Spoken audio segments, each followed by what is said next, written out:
if you want to be successful with the thing that you're trying to do, if you want to be successful with your weight loss, if you want to be successful in your relationship at home, if you want to be successful, at your job, if you want to be successful with whatever you have in life set out in front of you, the first thing that you need to do is you need to believe in the possibility of it being true.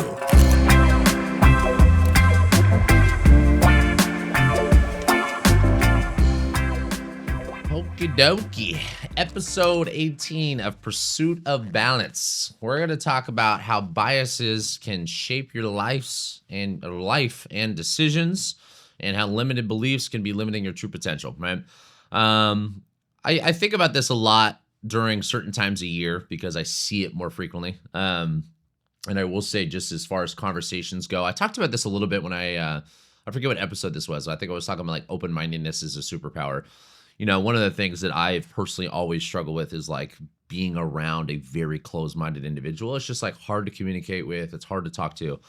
And it doesn't matter if it's a client I'm working with that I'm trying to, obviously work on their mindset, or if it's an employee that I'm trying to get to work on their mindset, or if it's just a friend, a family member. I wouldn't say that I don't care about outside of those things, but like that's really not something that I have necessarily exposure to. But I want to say that like, it's something I would love people to really open their eyes around, of like how much of an influence is the biases that we have on our lives and our reality, and how much our beliefs shape kind of our identity, right? So I have a lot of notes on this one, so I'll kind of be going back and down between my notes on this one, but because for me, it's like, okay, we hear about all these things, like the fallacies or the confirmation biases or the recency biases, like all these things. Like, okay, what do these mean? I don't think a lot of people take time to actually really think about what they are, right? So I want to talk about all these things, right? So number one, defying a bias is a mental shortcut that helps us survive, but blind us from the truth, right? Which basically means, like, when you think about biases, like our brains and our bodies are designed to be as efficient as possible, right? Which is, for me as a coach, something that I always talk about is like the hardest part of the journey that any client will ever go through is going to be the first few weeks, right? Of getting started or getting restarted, right? Because you don't have the habit, right? Until something's habitual, there's a lot of friction. There's a lot of energy. There's a lot of like discipline and motivation that's required to get there, which is why it's so hard, right? This is why so many people fail before it even gets to a point where you can actually see some level of success. And that's how business works. That's how health works. A lot of these things. So biases, when you think about this from a mental perspective, it's the shortcut that our brain takes because it's whatever. It's a bias that we create, but it makes life easier, right? We don't have to go through this critical thinking. We don't have to think for ourselves. And this is the thing that I want to challenge you guys. I challenge myself all the time because, not to say that like as much as I preach being open-minded and how much I have a hard time with the closed-minded individual, we all have things that we're quote unquote more closed-minded about, right? We all have things that we have a strong belief or a strong opinion about, right? And I go through this a lot because the stronger my opinion gets on something, the more I sometimes have to take a step back and go, okay, like, is that me just having a bias? Is that me just being really, really strong on my belief? And is that me not being able to be empathetic about the other person's opinion or whatever if I'm talking to another individual versus just talking to myself? Now, defining a limited belief is stories we tell ourselves that feel true but often aren't, right? Limited beliefs for me are the thing that I probably work with the most as far as what I do for a living, right? When I work with a client, a lot of times people will create these limited beliefs around why they can't. It's impossible for me to hit the protein number without overeating on calories. And I'm like, that's a limited belief, right? It's impossible for me to make enough money and have the schedule that I want. That's a limited belief, right? Like, so I always try in my position to have a chance to reframe that for people, right? Because the reframing is really what takes, the time to kind of like, okay, let's take a step back, let's reflect, let's reorganize. How could we go through a potential of finding a solution, right? Because your body is always, in your brain, is always going to search for the thing that you tell it to search for, consciously or unconsciously. If you're someone that has a lot of problems in your life and talks about problems all the time, you end up just finding more problems. If you're someone that's always solution oriented and talking about solutions and talking about how to fix things, you find more solutions, right? So we are our own reality, right? When you think about frequency, we talk about this a little bit in like some of the I would say more in the mental space, but the frequency of like how we carry ourselves, right? Frequency, I love this definition, is basically the things that we frequently see, right? When you talk about like fear and anger and hate being kind of low on this kind of consciousness of like frequency, and you think about love and enlightenment and peace, of these things kind of being at the top, those are a byproduct of what you frequently see. So you want to think about these things, right? Because these are our biases and our beliefs that are creating this mental and emotional state of how we live, right? So hope that kind of helps like understand just like what those two things are. So these, I'm going to go back and forth, right? I'm going to talk about the psychology of the biases, but I really want to go over the biases first, right? Like I said, biases are these cognitive defaults that we have, right? So the first one, I will say we probably see this one the most, which is why it's at the top of the list for me. Confirmation bias. We seek evidence that supports what we already believe. I'll give you kind of two extremes that I see, right? I'll give you one in my space first. So on the health space, handful of people that I follow, right? Let's think about like Paul Saladino, Carnivore MD. He wrote a book called Carnivore Code, and now the guy's not carnivore anymore, right? He went from carnivore or keto to carnivore, and now he's animal based, right? He is one of those people in the space. I love so much of his stuff, right? And this is one thing that I want to really kind of take home for everyone as I'm saying these things. These are not like just like absolutes, right? There's obviously context to all this. But I think about stuff like that. I see this all the time where people are like, oh, seed oils are going to kill you, right? Or this is going to kill you. It's fear mongering, right? What we see with big media is what people do on an influencer level. And I get it. Like, it helps your channel grow. It's attractive. It's good marketing tactics. It works. There's a reason why the guy has, a couple million followers, whatever he does, right?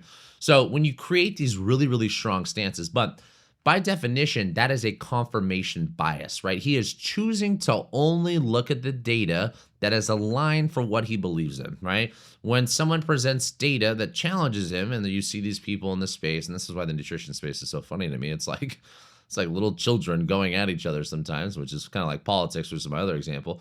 Like you create a bias around the idea of anything else obviously having the potential to work, right? So like I said, like an example is like, the low carb diet, and then someone presents high carb diet with an athlete thriving, and they're like, well, that doesn't make sense. I don't believe that, right? It's just like, so it's just your bias, right? So that's number one. Next one is a negativity bias. We notice and remember negative experiences more than the positive ones, right? And this is when you think about a negative experience, when you think about fear, when you think about those emotions, it's a sad reality of the human beings, really, because it's like we stored that much more, right? We think about like the trauma, what people call it. I use that with a little bit of a giggle, but whatever. The trauma that people carry, not to just like disregard this, but like sometimes I feel like with my generation, it's getting worse and worse of what we consider to be trauma. But we hold on to negativity. We hold on to fear. We hold on to the anger, right? An example is like you get 9 compliments, but 1 critique, and the critique ruins your day, right? There's an example like in the financial world. I think they use like the example of how many seconds are in a day, right? It's like if someone stole $1 for you, like would you just waste all the other dollars in the day or all the other dollars in your bank account, right? It's like if someone ruins, your experience, someone cuts you off in traffic, is that going to ruin your entire day? If someone's kind of an asshole to you at a grocery store or in public, is that going to like be something that'll let you ruin your whole day? So that's like the negativity bias that we hold, is we hold on to negativity, and it has way more load and impact as far as how the mental part of it is. Next one, status quo bias. We prefer things to stay the same, even if change will help us, right? I say this all the time in work that no one likes change, right? It doesn't matter if I'm giving change, even if it's better in the macro, right? Like one of the things that I personally am like really strong about with work is, and just in life, like I like win-win situations, right? I don't try to create anything that's a win-lose, especially if it's a loss for the other person, more importantly. Like I don't want to be selfish about this in any exchange of life. It doesn't matter if it's an exchange of time, energy, money, resources, whatever it might be. I want there to be a win-win. I want you to win. I want to win. I don't want to lose either. I don't think win-lose or lose-lose should ever be the case, right? Now, status quo bias is basically like that we as humans don't like change, right? We want things to be status quo. So anytime I change thing for employees, for coaches, or anything I change thing on for members or classes or attendance or membership, I always deal with all this pushback from everyone, right? And the thing that I always say is I understand that change is not easy because I don't like change either. I'm someone, for example, like even on my calendar booking for like a sales appointment or an assessment, I want to say it's an 8-hour window for the ability to book. Like you can't book within 8 hours. So if you went online right now and you try to book an assessment with me, you're not going to even see anything within 8 hours, even if it was available. And the reason why is because when I wake up, I like to look at my schedule and I don't want that much volatility. I know with my job that there's going to be things that are going to get thrown on my plate, or there's things in life that are going to get thrown on my plate last minute. And I'm willing to accept that 10-20% of the time. But if I have a lot of volatility, that is kind of the bias that I create. And that kind of, I come back to, I'm like, it's kind of frustrates me a little bit because like, this is what I thought my day looked like. And now I have this. So I understand why we do it. I think it's just like, once again, these are all like unconscious things for a lot of us and the biases that we create. Survivorship bias, right? We only look at success stories and not failures. In the business world, I would say I see this a lot, right? And I think when I was a child and a kid and a young adult and getting started, is like we tend to only look at the realities of the people that won, even if the reality of the people that were successful is in the single digits. Now, here's my argument to this bias. I think it's much more important to stay. I'll give an example. I don't know if my mom or dad listen to these podcasts all the time, but my mom, I was just talking to her about the other day. I signed up for this course, the most expensive course I've ever signed up for in my life, right? And it's basically like a mentorship and a master class around real estate, right? Learning real estate on how to source deals and how to do your due diligence and how to do some estate planning to structure your business and your real estate to protect yourself with holding companies and trusts and tax stuff and all this crap, right? And it's a space that I don't know. And I'm a big believer, same thing that I preach to you guys as clients, that like you should invest in yourself. Spend the money to have a professional like expedite the process because maybe you don't have the accountability. Maybe you don't have the structure and knowledge yet. That's okay.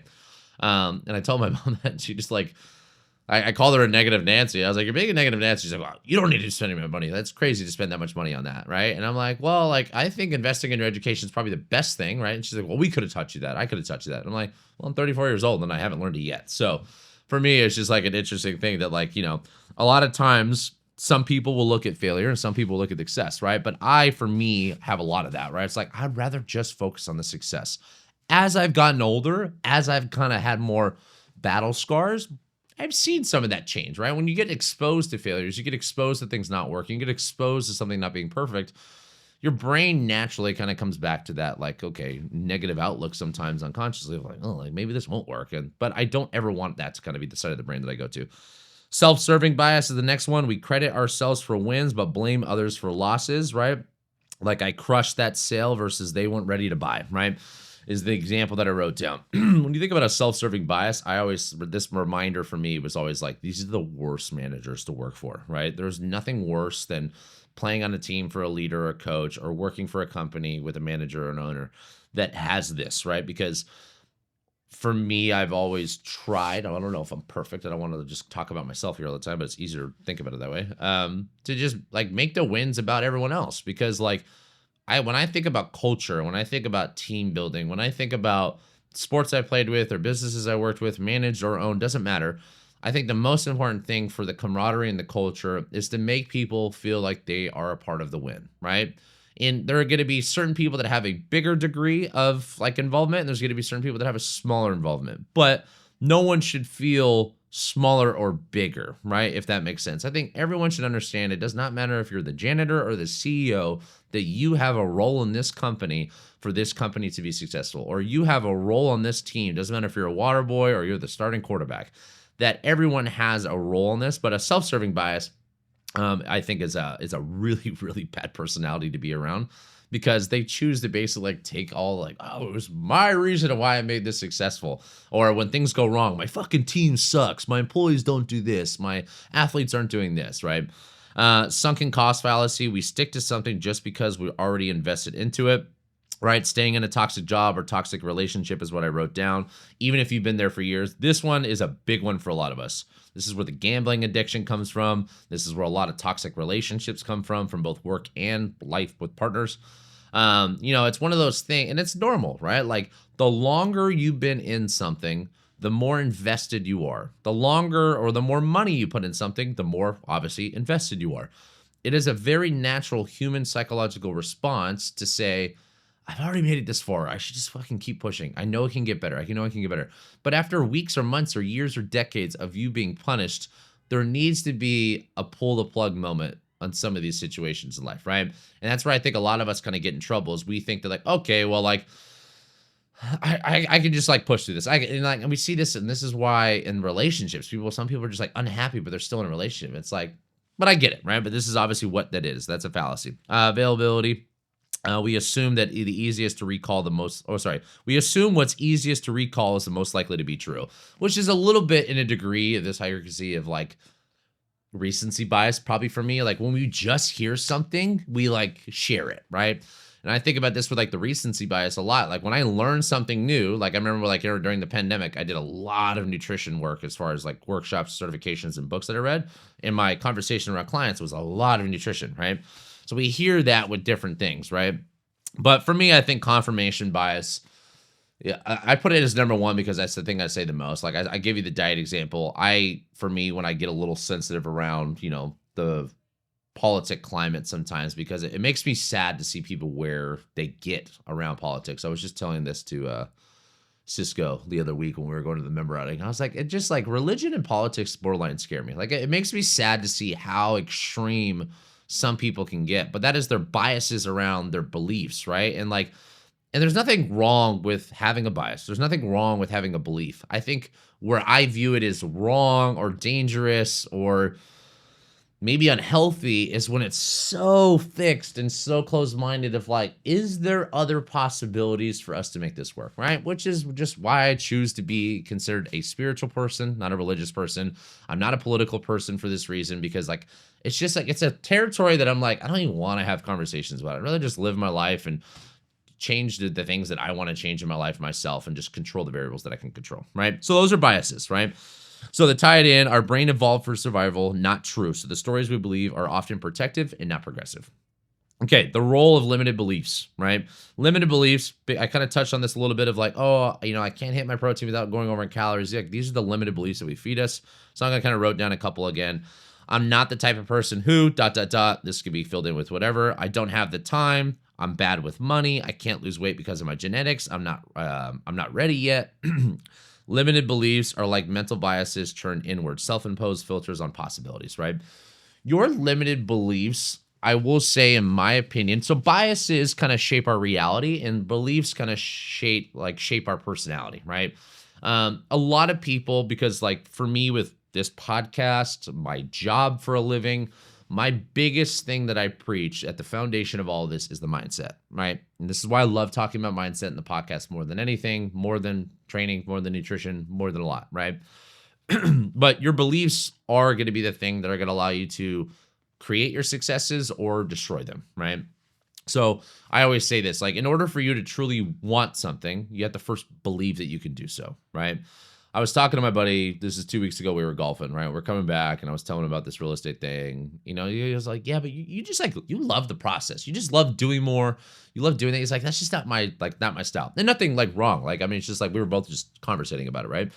But for me, it's like, in order to do something successfully, and this is, I guess, a better way to preach this to you guys, is like, if you want to be successful with the thing that you're trying to do, if you want to be successful with your weight loss, if you want to be successful in your relationship at home, if you want to be successful, at your job, if you want to be successful with whatever you have in life set out in front of you, the first thing that you need to do is you need to believe in the possibility of it being true, because belief creates opportunity mentally, right?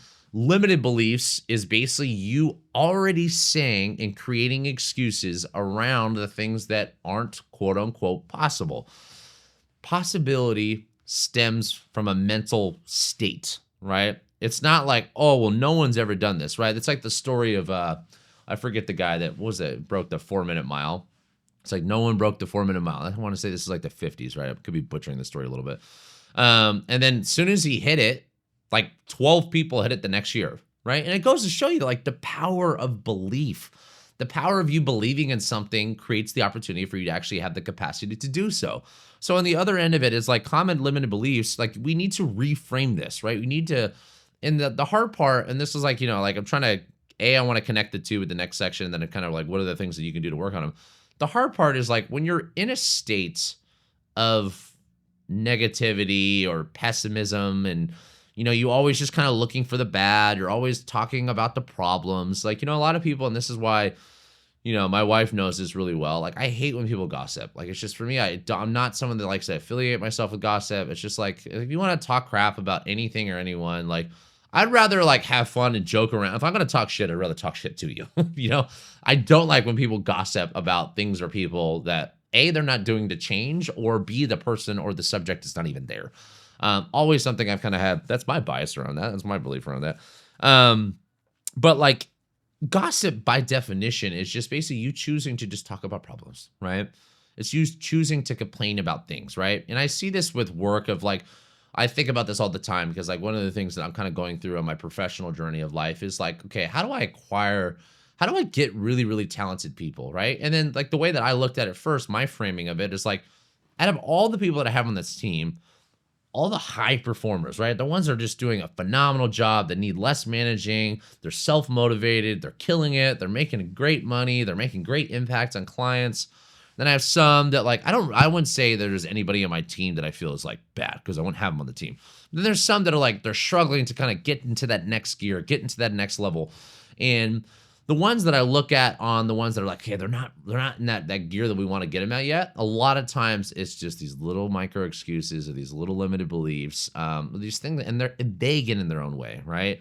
Because like my job as a coach or my job as a parent in the future, my job as a manager, my job, whatever, is like, I want to hopefully create a mental foundation for you to feel that anything is possible. You can do whatever the fuck you want, right? You control your own destiny.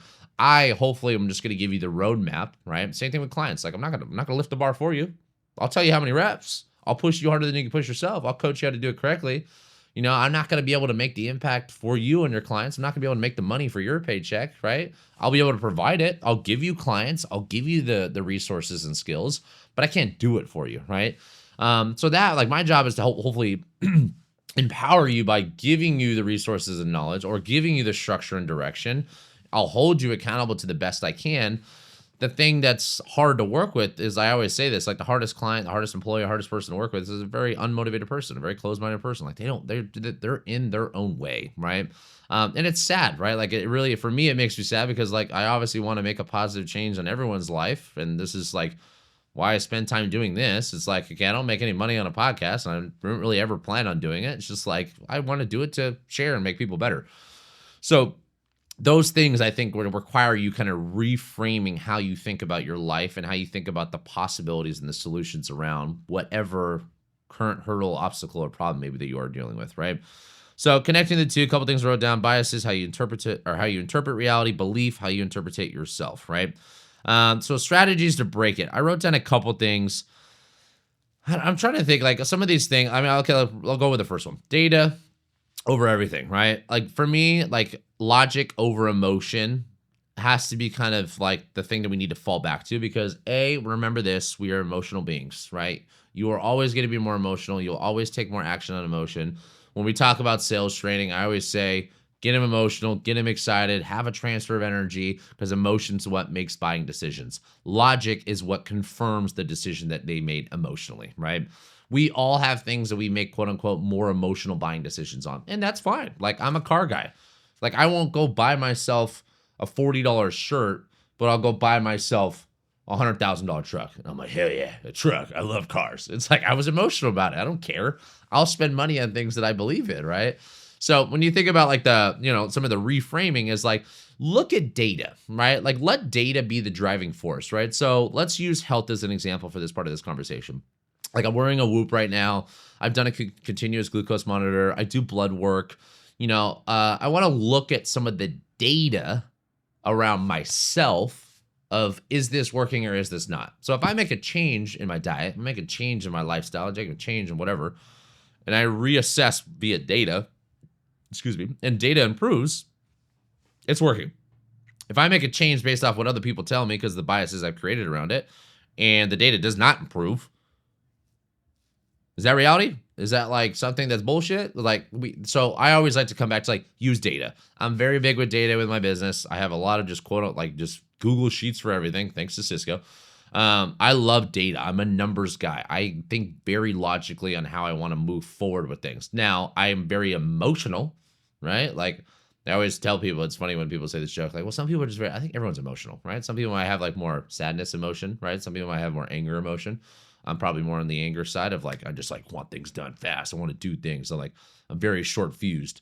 Um, but like we all have emotion, right? We all make decisions in life based off emotions. But the more mature you get, the better you get in any area of life. Like I'll talk about this with me and my wife. Like when I was in the beginning of the relationship with her, I tended to be a very emotional arguer, right? Like she's always like, yeah, you're good with, my brother always said this too. You're good with your words. You can argue really well. Yeah, but it's like I would get emotional, then I would shut down or I cut it off and be like, well, fuck this. Just get out there. I don't want to talk about it. Like I would get emotional, right? Now I don't get to that place anymore. Like in order for me to make my wife happy and to me to have a healthy relationship, I need to be logical about these things, right? So there's motion, there's things that I hold, but I don't want to just project, right? I don't want to just like say, oh, this is how, it's like there's this balancing act of like, it's okay to be emotional. It's okay to be transparent, be yourself. But also take a step back for a second, take a breath and be logical, right? What is the logical answer behind this as a win-win for everybody, right? Perspective swapping, like I talked about, if I were coaching myself, what would I say is what I wrote down, right? So I think about it's very easy to coach others and see their issues or their problems that I need to kind of start working on to kind of help reframe or whatever I need to kind of rebuild on. But sometimes it's hard for us to look in the mirror and really reassess that, right? And that takes time for reflection, right? Which is one of the things like I put down like journaling or talking or writing or like I think getting things out, obviously creating reflection and awareness is a big thing that I think most humans don't do enough of. And that's where solitude and silence and writing and like for me, like the podcast is like a form of a diary for me. It's like it's just a way for me to kind of share the things that I think about. I use the Instagram that way too. I made that change about 3 years ago of like, instead of just me creating things of like, what do I think people would want to hear? I'm like, fuck it. I'm just going to share and document what I feel. If you hate it, cool, move on. If you love it, like it, like whatever. Like, but I think documenting those things, you need to get them out. Some people love writing. Some people love talking. Some people love singing. I don't care. Like you got to do what you love, but you need to also get it out. Right. Asking for feedback. I think, I will say that I'll give you an example. The thing that I signed up, the mentorship, I had a lot of ego early in my career of like, I know it all, right? Like every teenager goes through this. As I've gotten older and older and older and older, I understood that the best way and the best life hack and cheat code that we have in life is basically saying that this person is farther along in their journey of where I want to go in the same path that I want to go. Why would I not just pay them to teach me? Give me the Spark Notes, right? I'm a Spark Notes guy. That's how I graduated high school, right? Like, I'd rather just fast track me to what you did. I don't want to go through all these obstacles too. I'm going to have obstacles no matter what, because I'm going through any experience in life that's part of the life journey that we go through. But why not like skip the bullshit or as much of it as possible, right? So I think asking for feedback is, like for me, I've struggled with this because like I'm just not someone that really loves criticism. I don't like being told what to do, which is like the biggest incentive for me to like want to get into business. Is like I just hate being told what to do. And that was something that was also very important for me also as a manager was like, I want to make sure that I'm not projecting the things that I hated as an employee or as a team member onto them. Like, I don't want to be that person. Like if I had a manager talk to me a certain way, I'm like, oh, I don't like that. I would shut down or I want to quit. I want to leave. I don't want to be a part of this. I don't want anybody to ever feel that way. So I was like, hey, I need to reframe that myself. But I think asking for feedback is really, I think about this with sales is like really good communicators in life are not necessarily having the gift to gab. They're really good at asking questions, right? And asking feedback from them. And I think about that with the business is like asking feedback from the clients, right? Or I think about that with, as far as employment goes and the coaches, like asking feedback from the coaches and really just trying to help empower other people is to help make decision. Because I do like this, like, democratic way of living, right? Of like, okay, like we can have a lot of people involved. There might be hierarchies of decision making. There might be certain people that are more educated in certain spaces or understanding certain things to make better decisions, right? But I think having people involved, makes it feel like a team sport, helps with culture. But then as you as the individual, it's going to give you feedback because if all you're doing is telling people, I love this quote. God of the universe gave you 2 ears, 1 mouth, meaning we are designed to listen more than we're designed to talk. And people that talk, you don't learn when you're talking. Like you really don't learn much at all when you're talking. You learn when you're listening. So the way to listen is when you are talking, ask more questions, make it about them, right? Like I talk about that in sales stuff all the time, right? I always use dating as an example. I know my wife hates this, but like, it's like if I was going out, if I was back when I was single, babe, It's like you want to make the conversation about you. I want to make it about you. I don't want to talk about myself. Imagine you see me on a first date and I'm like, well, I do this. I lift this much weight. I make this much money. Like, no one cares. Like, don't talk about yourself in the beginning because you don't grow that way. You don't learn about the other person and you're not being empathetic at all. So, in order to also, I think, kind of help with what we're talking about today to help reshape some of the beliefs and, reshape some of the biases that maybe you created over time, asking for feedback from other people that are close to you and like, how could I be better, right? Or what do you see as something that I'm not doing good enough, right? Like whatever those things are. And I think that is going to give you, it's hard. It's a hard pill to swallow, but it's going to be a really, really big growth hack in life because it's going to give you feedback from the people that you care to actually have feedback from. You don't need to ask feedback from people you don't really care about. Like that doesn't make sense. Like your parents, your family, your friends, your coworkers, like whoever that person is in your life, ask them for feedback. Like, what could I be doing better? Right. So feedback was a big one. Um, that's all I really have written down. So I hope you guys got a lot out of that. I mean, for me, it's always a big one that I think, so many of us kind of get stuck in spinning our wheels with progress. And I think a lot of it is because of the limited beliefs that we create around ourselves or the biases that we've adopted in life from other people or other things.